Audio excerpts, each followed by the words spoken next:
Kanongere basuze kandi mbifurize kugira ibihe byiza, mbifurize kugira igitondo cyiza cyo ku itariki ya 10 ukwezi kwa kabiri 2026 aho muri hirya no hino mu gihugu cy'u Rwanda no hanze y'igihugu cy'u Rwanda by'umwihariko mu karere k'ibiyaga bigari mu gihugu cya Uganda, Repubulika ya Demokarasi ya Kongo, Burundi n'igihugu cya Tanzania. Namwe dukurikiye muri hakurya y'amazi magari, ikaze muri amakuru giye kugaruka ku makuru akomeye cyane avugwa ku butaka bw'u Rwanda. General James Kabarebe, uyu ni umujyanama muri Presidence ya Repubulika y'u Rwanda, akaba ari umujyanama mu by'umutekano w'umukuru w'igihugu cy'u Rwanda muri Presidence ya Repubulika. Umujyanama mukuru rero mu biro by'umukuru w'igihugu cy'u Rwanda General James Kabarebe. Hari inkuru turaza kugaruka kuri General James Kabarebe, ariko kandi ndaza kubabwira ko Ambassadeur Olivier Nduhungirehe aravuga amagambo akomeye cyane kuri Hariana Velas Victoria, uyu nguyu umunyamakuru usanzwe yanga u Rwanda ndetse n'umutwe wa M23 muri rusange, ariko kandi hari n'inkuru ituruka mu gipolisi cy'u Rwanda.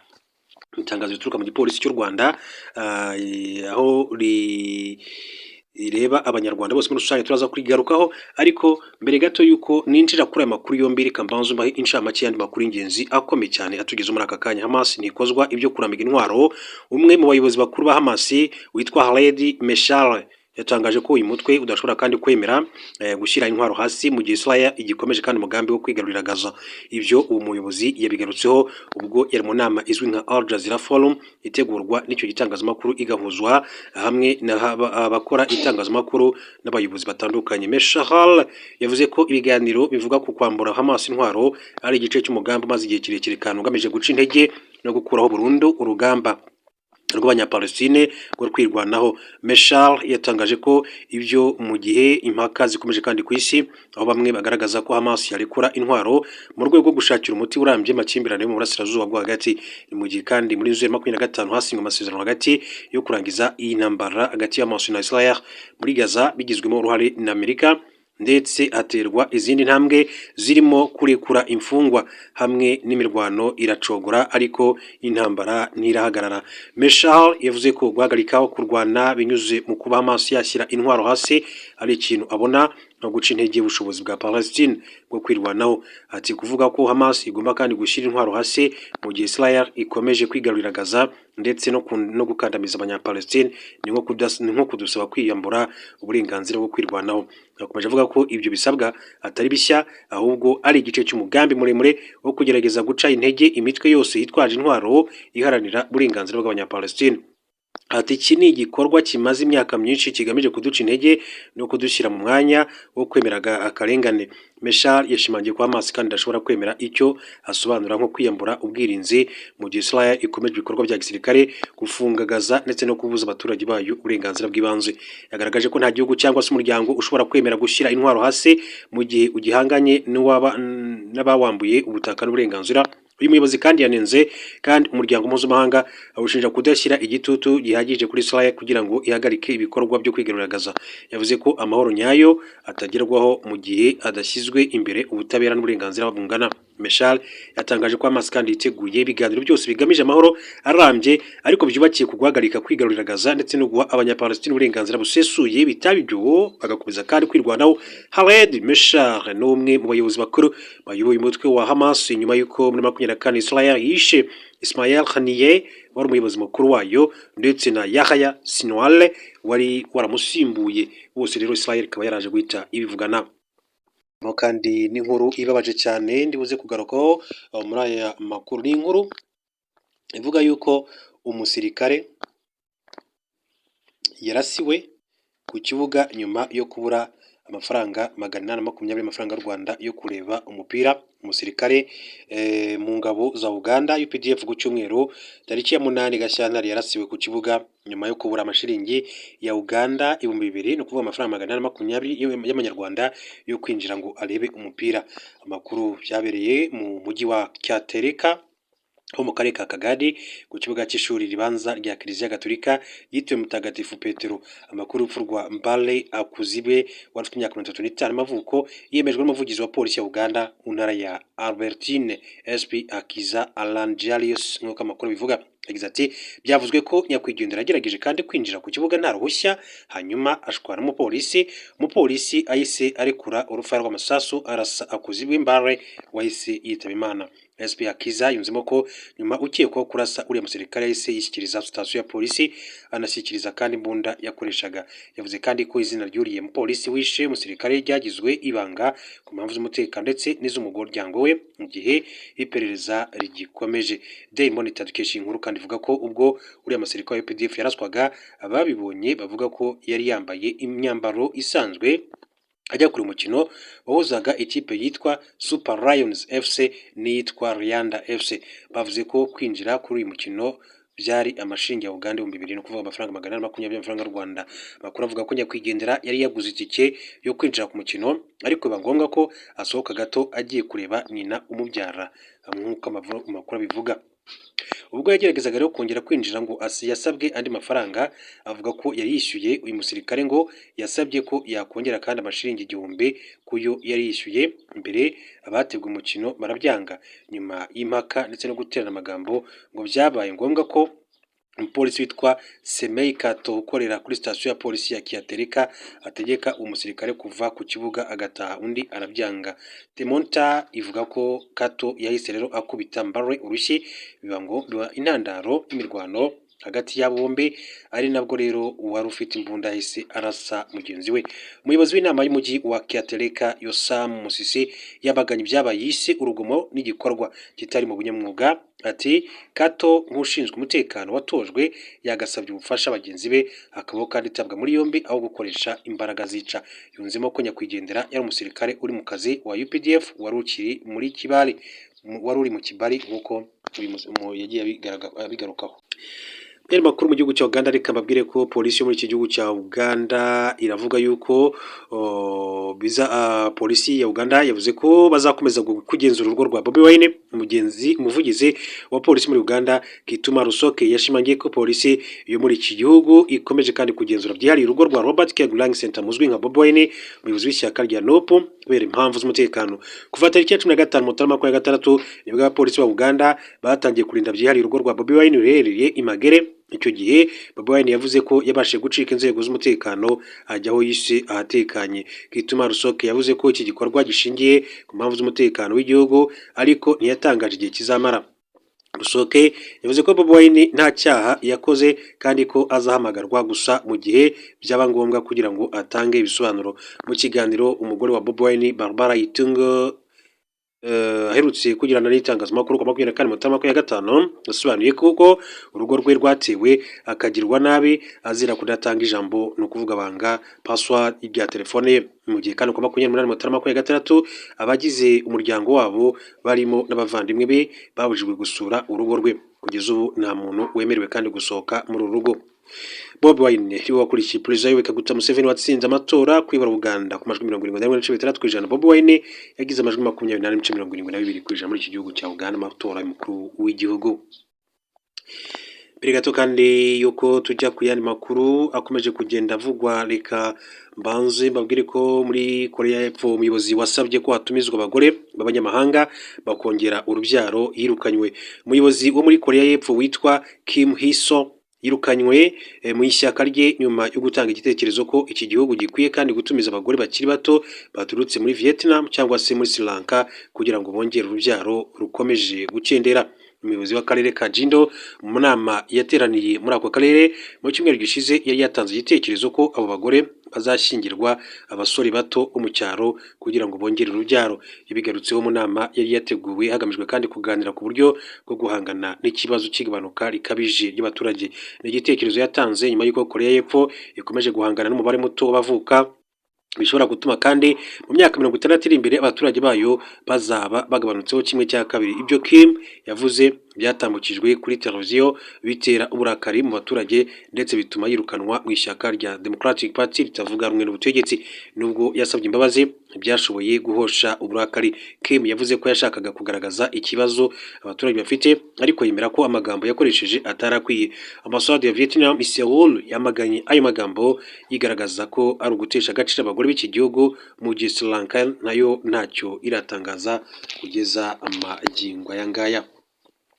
Kazi rero muri aya makuru akomeje kugenda avugwa, reka mbanze wenda mpere ku nkuru ivugwa n'igipolisi cy'u Rwanda mbere ko tujya ku nkuru ivugwa kuri General James Kabarebe. Polisi y'u Rwanda atazikuramo nk'uko n'undi yikuyemo, ni polisi yavuze ku mujura umaze iminsi igera kuri 6 muri rigore. Polisi y'u Rwanda ikorera mu mujyi wa Kigali yatangaje ko nta buryo bwihariye iteganya gukoresha mu gukura muri rigore y'Inyamirambo umwe mu bisambo bibiri ukirimo nyuma y'uko mugenzi we yikuyemo. Mu gitondo cy'itariki ya 4 Gashyantare nibwo Nyamirambo umujyi wa Kigali ibisambo bibiri byashikuje abaturage babiri telefone bita kandi byinjira muri rigore. Umuvugizi wa polisi y'u Rwanda mu mujyi wa Kigali Chief Inspector Police Gahonzire Wallace yabwiye itangazamakuru ko kuva icyo gihe kugeza uyu munsi itariki ya 9 Gashyantare 2026 muri abo bantu babiri hamaze kuvamo umwe ariko undi akaba akirimo ndetse ko nawe bagomba kandi kumutegereza akivanamo.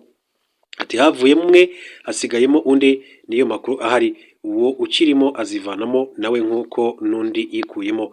Abajijwe impamvu rero hatari gukoreshwa ubundi buryo bwa polisi mu gukuramo uwo muntu nko koherezamo ibyuka biryana mu maso, yavuze ko ibyo bidateganyijwe. Ati ntabwo twatera ibyuka biryana mu maso mu baturage, ibyo byuka biterwa ahantu hari ngombwa nko mu bigaragambya ariko ntibyaterwa mu bigo by'amashuri, mu ngo z'abaturage ndetse no mu rusisiro.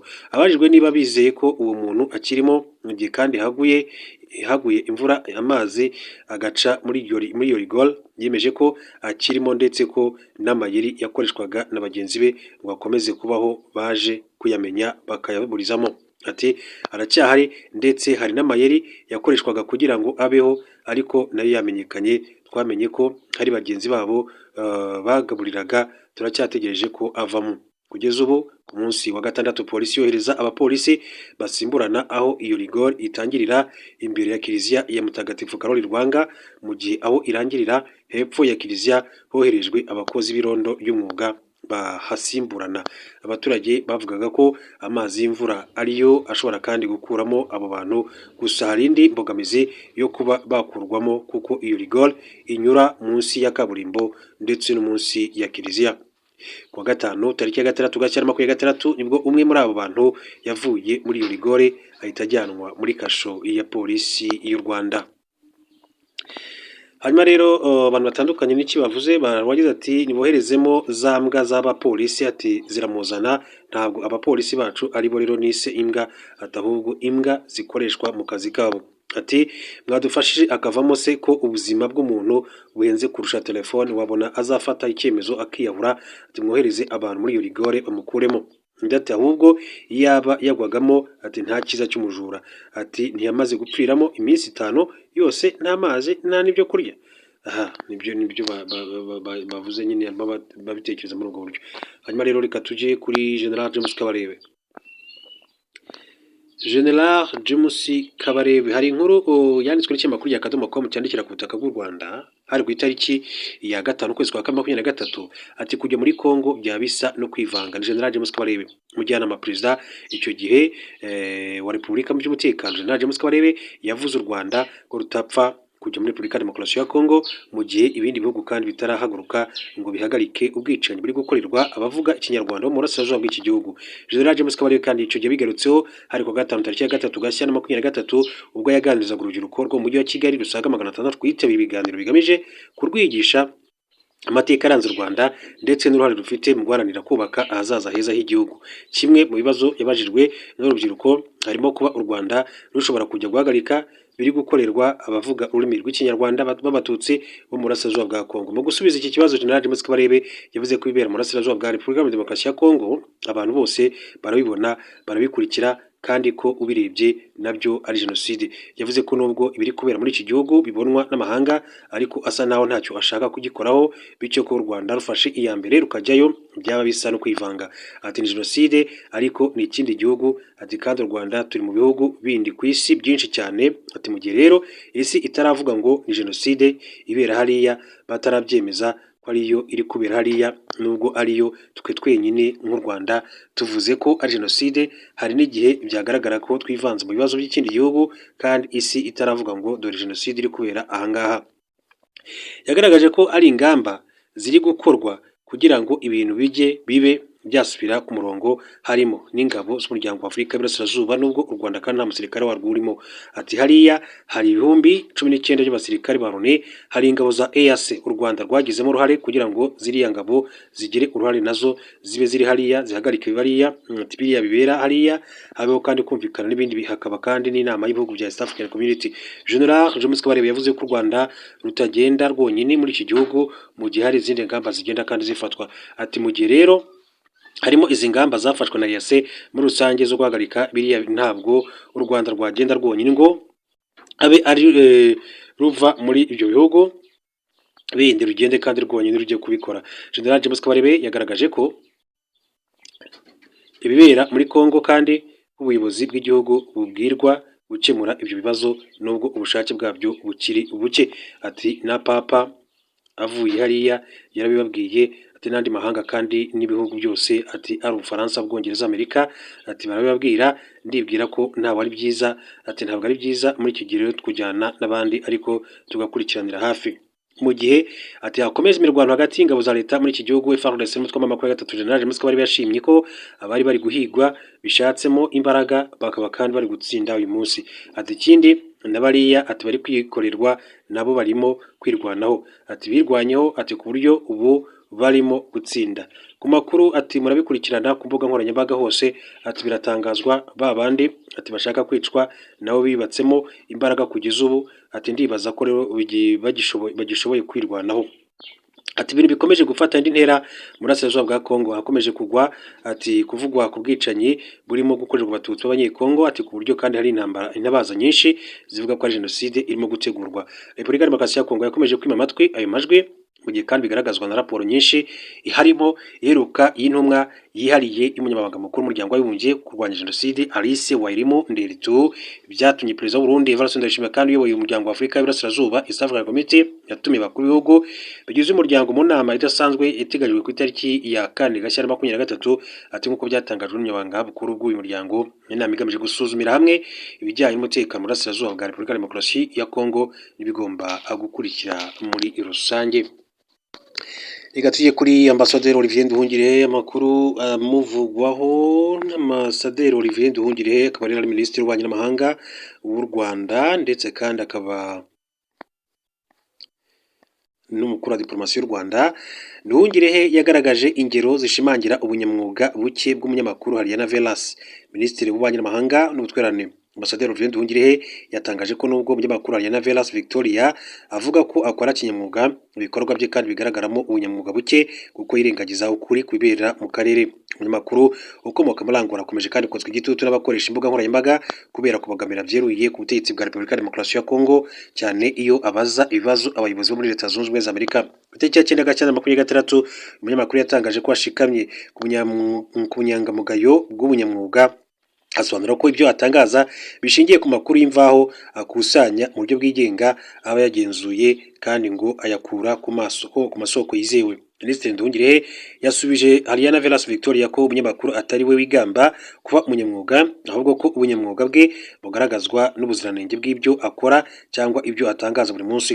Ati dushyize ku ruhande ingendo ugirira i Kinshasa na Bujumbura, impano yaturutse kuri Perezida Tshisekedi wakiriye mu ruhame ukanayemera, cyangwa se gufata mikro ya televiziyo ya Repubulika ya Demokarasi ya Kongo Washington cyangwa se New York, umuntu ati yareba ku buryo utangaza amakuru ku ntambara mu Burasirazuba bwa RDC mu myaka ishize kugira ngo arebe niba koko uri umunyamakuru w'umunyamwuga.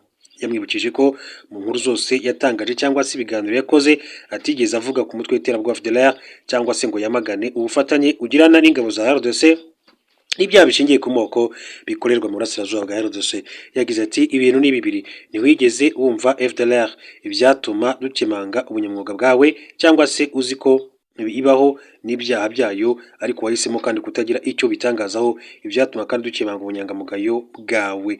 Minisitiri Nduhungirehe yabwiye Hariana Velas Victoria ko atigeze kandi akora inkuru ku bwicanyi bukomeje gukorerwa abanyekongo bo mu bwoko bw'abatutsi barimo abanyamulenge hifashishijwe ibitero bya drone n'indege z'intambara, kandi ko yacecetse ubwo inzu 300 z'abatutsi zo mu mudugudu wa Ntulo muri teritwari ya Masisi zatwikwaga mu Ukwakira 2023. Yabaje umunyamakuru niba abanyekongo bo mu bwoko bw'abatutsi batari mu Banyafurika akwiye kuvugira muri Leta Zunze Ubumwe za Amerika cyangwa se niba atari abantu bakwiye kwitaho nk'abandi. ati nk'umugore n'umunyamakuru wa RTNC ati kubera iki wakomeje kandi guceceka mu kuza 2025 ubwo General Sylvain Kenge Bomusa wari umuvugizi w'ingabo za RDC yibasiraga abanyekongo b'abatutsikazi asaba abagabo bagenzi be kutabashaka nkaho ari basekibi. Minisitiri Nduhungirehe yabwiye kandi abanyamakuru ko atigeze yamagana igikorwa cyo kwibasira abagore cyakorewe kuri RTNC gusa ahubwo ko yanafatiye mikoro yayo imbere y'ingoro ya Perezida wa Amerika White House nkaho ashyigikiye imvugo ziba urwango zitambukaho. Veras Victoria aherutse kugirana ikiganiro na Perezida Felix Tshisekedi wa RDC na Evariste Ndayishimiye w'Uburundi cyari cyerekeye ku ntambara yo mu burasirazuba bwa Congo. Minisitiri Nduhungirehe yamubajije impamvu nk'umunyamakuru wita umunyamwuga atigeze ababaza ibibazo by'ibanze ku magambo bavugiye mu ruhame ko bazarasa Kigali bagakuraho leta y'u Rwanda cyangwa niba atigeze ayumva kandi yarakwirakwiye ku mbuga nkoranyambaga. Ati kwera iki wowe munyamakuru umunyamwuga n'impuguke kuri Congo utigeze akora inkuru y'abacanshuro abanyamahanga bakoreshwa na Perezida Felix Tshisekedi boherejwe binyuranyije n'umwanzuro wa African Union umwaka w'1947 n'amahame ya Loni yo mwaka w'1989. Minisitiri Nduhungirehe yatangaje ko raporo zitandukanye kandi z'umuryango w'abibumbye n'indi miryango zigaragaza ibikorwa bibi bya leta ya RDC na Tshisekedi bityo ko Velas abaye ari umunyamwuga koko yakabaye yarabivuzeho. Mamuyani makuru akomeje kugenda avugwa Miyani makuru aba akomeje kugenda avugwa. Reka tujye muri gihugu cya Portugal babwire ko hatoye perezida mushya uzasimbura Rebelo de Sousa wa Portugal. Antonio José Seguro yatsinze amatora y'umukuru w'igihugu muri Portugal ahigitse uwitwa André Ventura muri iki gihugu cya Portugal. Akaba rero amakuru avuga yuko amajwi y'agateganyo yatangajwe ku cyumweru agaragaza ko Seguro yatsinze amatora ku majwi 70% mu gihe Ventura yagize 30%. Antonio José Seguro w'imyaka 33 ni umwe mu banyapolitike bakomeye muri Portugal, yabaye umunyamabanga mukuru w'ishyaka ry'abasocialiste hagati ya 2014 na 2014, yabaye kandi umudepite muri Nshinga amategeko mu muryango umwe bw'Uburayi ndetse n'iya Portugal. Mbere y'iyo myanya yari minisitiri w'intebe wungirije wa Portugal. Biteganyijwe ko azajya ku butegetsi tariki ya 9 Werurwe 2026. Seguro azasimbura ku butegetsi Marcelo Rebelo de Sousa watorewe kuyobora Portugal mu 2016. Muri Portugal umwanya wa perezida ufatwa nk'icyubahiro kuko nta mbaraga ugira mu bijyanye no gushyira mu bikorwa imyanzuro runaka, gusa ashobora gusesa inteko ishinga amategeko cyangwa se agategeka ko habaho amatora mbere y'igihe muri iki gihugu cya Portugal. Reka rero dukomeze tureba n'andi makuru atandukanye ariko dusatira umusozo makuru yacu tugenda dusatira umusozo w'amakuru yacu. Reka nje muri Cuba. Muri Cuba amakuru avuga yuko Cuba yatangiye kubura amavuta y'indege kubera ibihano bya Amerika. Inzego zo muri Cuba zishinzwe ibijyanye n'ubwikorezi bwo mu kirere zabura ibigo byo muri rwego ko iki gihugu kigiye kandi guhura n'ibibazo bikomeye cyane bijyanye n'ibura ry'amavuta y'indege kubera kato bashyiriweho na leta zunze ubumwe za Amerika, nk'uko amakuru akomeza kugenda abishimangira. Hanyuma rero itangazo ryagenewe abakora muri urwego rw'ubwikorezi ryashyizwe hanze ku wa 8 Gashyantare 2025 ritanzwe n'ikibuga mpuzamahanga cy'indege cy'i Havana José Martí International Airport. Rivuga ko ibibuga by'indege 9 bya Cuba bitazaba bifite amavuta ahagije yahabwaga indege zibigwaho guhera ku itariki ya 9 Gashyantare 2026. Itangazo rivuga ko iki kibazo kandi kizakomeza kubaho kugeza mu mpera za Werurwe 2026. Mu mpera za Mutarama 2026 Perezida wa Leta Zunze Ubumwe za Amerika Donald Trump yatangije ibihe bidasanzwe biha igihugu cye ububasha bwo kwibasira Cuba, harimo ndetse no guhana ibihugu byose bizayoherezamo ibikomoka kuri peteroli. Hasinywe kandi iteka rigena uburyo Amerika ishobora kandi gushyiraho imisoro ihanitse cyane ku bicuruzwa bituruka mu gihugu icyo ari cyo cyose kizajya cyohereza peteroli muri Cuba mu buryo butaziguye cyangwa se buziguye. Ibigo by'ubwikorezi bijya i Havana byagerageje kujya kongera kandi amavuta mu ndege bikorewe mu bihugu nka Mexique cyangwa se Dominican Republic, ariko bikavugwa ko amatike ashobora kandi kwiyongera bikabangamira abagenzi. Impuguke zigaragaza ko mu gihe nta yindi peteroli ibonetse vuba, Cuba ishobora guhura n'ihungabana rikomeye cyane ry'ubukungu n'ibibazo by'imibereho y'abantu. Mu byo Amerika kandi ishinja Cuba harimo kuba yarakiriye ikigo kinini kurusha ibindi cya gisirikare cy'Uburusiya gikora ubutasi hanze yabwo ndetse no guha uburenganzira udutsiko tw'abakora iterabwoba kuhakorera. Ikindi Amerika iri kuziza Cuba ngo nuko ikwirakwiza ingengabitekerezo z'abakomunisite mu gice cya Amerika y'amajyepfo n'amajyaruguru, kandi iyo miyoborere Amerika ikaba itakiyikozwa muri rusange. Akaba rero ari ibyo bikomeza kugenda bivugwa. Bashimira cyane mwege mwese muba mwafashe umwanya wanyu tukabana muri aya makuru muri iki gitondo cyo ku itariki ya 10 ukwezi kwa 2026, hanyuma mbabwira yuko turaza gusubira mu yandi makuru mu masaha ari imbere. Ariko kandi wowe wapanze gukora subscribe warakoze cyane, utari wayikora kuyikora biroroshye cyane, ukora mu kuboko kw'iburyo handitse ijambo subscribe ugakanda ku nzogera kugira ngo tukimara gutunganya amakuru yacu ibiganiro byacu bijye bita bikugeraho ako kanya. Ariko ikindi kandi mwebwe mudukurikiye mu gihugu cya Uganda, mu gihugu cy'u Burundi, mu gihugu cya Repubulika Demokarasi ya Kongo, mu gihugu cya Tanzania, ndabifuriza kumeza kugira ibi byiza kuko mudukurikiye muri benshi cyane. Hanyuma nawe udukurikiye ukaba uri mu gihugu runaka, twandikiye muri comment section tubwira ati mwenda bakurikiye kandi mperereye muri iki gihugu iki n'iki. Mugire